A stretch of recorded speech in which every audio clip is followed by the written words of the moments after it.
రేవంత్ రెడ్డి గారు మాట్లాడే మాటలన్నీ బ్రోకర్లు మాట్లాడే మాటలు. రేవంత్ రెడ్డి గారి మాటలు అతను బ్రోకరు అనడానికి నిదర్శనం. ఆయన ఉద్యమాలు చేసి ప్రజల అభిమానంతో ముఖ్యమంత్రి కాల, బ్రోకరిజం చేసే ముఖ్యమంత్రి అయ్యాడు. నేను వరంగల్ బిడ్డను నేను ప్రశ్నిస్తున్నా. నువ్వు వరంగల్కి వచ్చి బ్రోకర్ మాటలు మాట్లాడిపోయినావు. పార్టీ పదవులకు రాజీనామా చేయకుండా ఇంకో పార్టీ మారితే రాళ్లతో కొట్టి చంపండి, పిచ్చి కుక్కల్లాగా రాళ్లతో కొట్టి చంపండి, నేనే ముందట ఉంటాను అని అన్నావు. మరి ఇప్పుడు రాళ్లతో కొట్టాల్సింది నిన్నే. ఖబర్దార్, భవిష్యత్తులో నీకు సమాధానం నువ్వు అన్న ఏదైతే అన్నావో దాని నుంచే సమాధానం వస్తుంది భవిష్యత్తులో.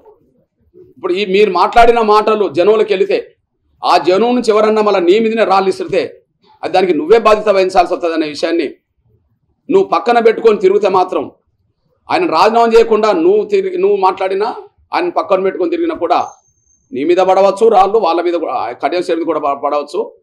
జాగ్రత్తగా మీరు తిరగండి అని, ఒళ్ళు దగ్గర పెట్టుకొని తిరగండి అని చెప్పి నేను ముఖ్యమంత్రికి కడియం సేర్కి గుర్తు చేస్తున్నా, హెచ్చరిస్తున్నా. నేను ఈ రేవంత్ రెడ్డి అనే బ్రోకర్ వల్ల మా మాదిగలు నష్టపోయారు, మా మాలలు నష్టపోతున్నారు. ఇప్పుడు అసలు ముఖ్యమంత్రి పదవి మీద ఉండబడే నైతిక విలువలు కూడా నీకు లేవు. ఒక బ్రోకర్ మాదిగల నుంచి, నా దళిత వర్గాల నుంచి నువ్వు ఎదుర్కోవాల్సిన రోజు వస్తాను, దగ్గరకు వస్తుంది.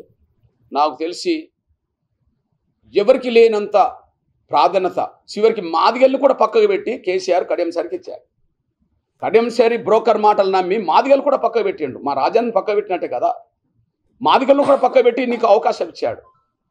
బహుశా ఆయన జీవితంలో ఇన్ని పదవులు బీఆర్ఎస్ ద్వారా వచ్చినాయి, కేసీఆర్ ద్వారానే వచ్చినాయి కదా. పదవులు ఆయన దగ్గర తీసుకొని మళ్ళా ఆయనను కష్టాలు ఉన్నప్పుడు వదిలిపెట్టి టిక్కెట్ తీసుకొని వచ్చి కూడా మళ్ళీ వదిలిపెట్టడం అంటే నీ అంత నమ్మక ద్రోహి ఎవరు లేరని చెప్పి కేటీఆర్ గారు అనడంలో అర్థం ఉన్నది కదా.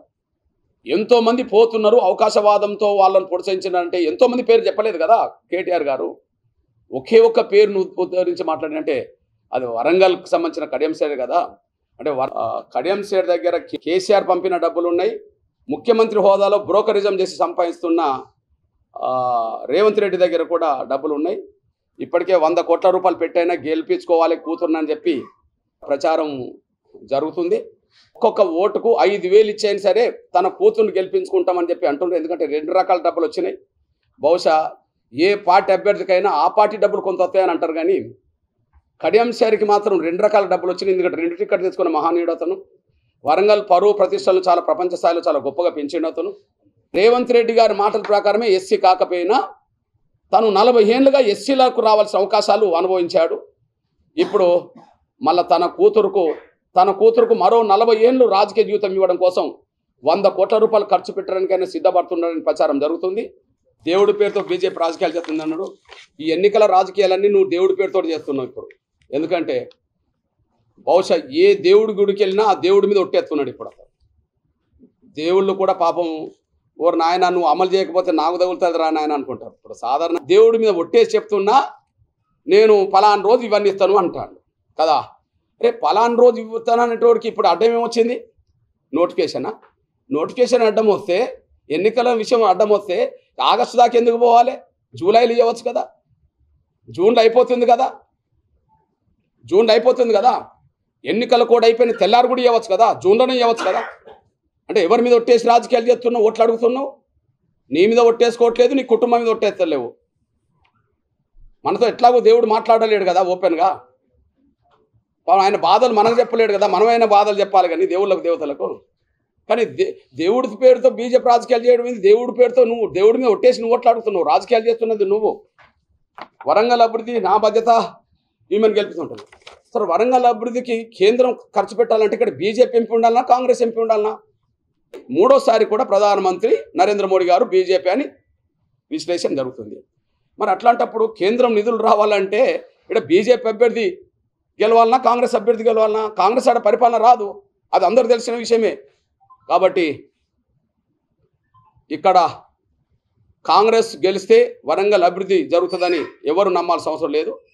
బీజేపీ 3వ సారి అధికారం వస్తే రిజర్వేషన్లు ఎత్తేస్తారని ఒక దుష్ప్రచారం చేస్తుండ్రు. గౌరవ నరేంద్ర మోడీ గారి పరిపాలన మీద విమర్శలు పెట్టడానికి వేరే అంశాలు దొరకట్లేదు.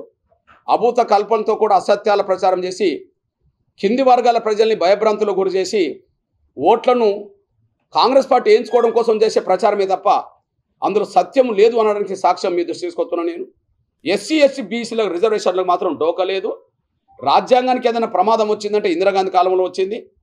రిజర్వేషన్లు పెన్షన్ ఇవ్వాలని ఉంటే కాంగ్రెసే పెంచకుండా పోయింది. మరి ఖచ్చితంగా నువ్వు కడియం సార్ని పార్టీలో చేర్చుకోక ముందు ఏం మాట్లాడినవో దానికి కట్టుబడలేకపోతే రాళ్ల వర్షం ఎప్పుడైనా ముఖ్యమంత్రి మీద కోరడానికి అవకాశం ఉన్నది.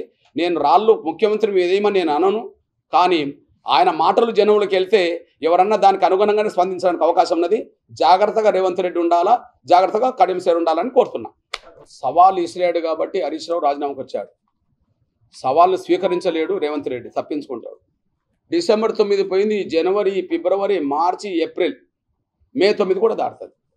5 నెలలు అంటే నమ్మించడానికి చెప్పే మాటలే తప్ప అమలు చేసే స్థితి లేదు. ఇప్పుడు ఇతను ఏ పనిలో ఉన్నాడు? తెలంగాణ ప్రజలకు ఇచ్చిన హామీలను నెరవేర్చడానికి నిధులు కేటాయించకాడ లేడు. కానీ తెలంగాణ ప్రజలకు ఇచ్చిన హామీలను నిలబెట్టుకునే కాడ నిధులు సమకూర్చి నిధులు పంచేకాడ లేడు, ఇచ్చేకాడ లేడు. కానీ రేవంత్ రెడ్డి గారు ముఖ్యమంత్రి కాదా? ఇప్పుడు జాతీయ స్థాయిలో జరిగే ఎన్నికలకు 4-5 రాష్ట్రాలకు కాంగ్రెస్ ఇన్ఛార్జ్గా పెట్టేసింది. ఇన్ఛార్జ్గా పెట్టడం అంటే గెలిపించుకోమని చెప్పేసింది. మరి గెలిపించుకోవడానికి కావాల్సిన ఏంటిది? డబ్బులే కదా. బహుశా తెలంగాణ ప్రజలకు ఇచ్చిన హామీలు అమలు చేసే డబ్బులన్నిటినీ ఏదో రూపంగా పక్కదారి పట్టించి ఖచ్చితంగా ఆ నిధులను, లేకపోతే అక్రమంగా వివిధ వర్గాలను బెదిరించిన డబ్బులను తీసుకెళ్ళి ఆయన ఇన్ఛార్జ్ ఉన్న రాష్ట్రాలు ఖర్చు పెట్టడమే దృష్టి పెడుతున్నాయి తప్ప ఇచ్చిన హామీ అమలు చేసే కాడ ఆయన లేడు అనేది సాక్ష్యంగా కనిపిస్తున్నది. సోదరులు హరీష్ రావు ఏదైతే సవాల్ ఇసిరిండో సవాల్కు అనుగుణంగానే అక్కడికి వచ్చిండని మేము భావిస్తున్నాం. సవాల్ను స్వీకరించే పరిస్థితి రేవంత్ రెడ్డికి లేదు, అమలు చేసే నిజాయితీ లేదు, చిత్తశుద్ధి లేదనేసి కూడా రుజువు అవుతుంది. ఆయన ఒక మాట మీద నిలబడేటోడు కాదు అని ఇన్ని మాటలు నేను చెప్పేశాను. కాబట్టి ప్రజలకు ఇచ్చే వాగ్దానాలు అమలు చేసే కాడ కూడా ఆయన మాట నిలబడదు. దాని మూల్యం ఈ ఎన్నికల్లో చెల్లిస్తాడనేసి కూడా గుర్తు చేస్తున్నాను.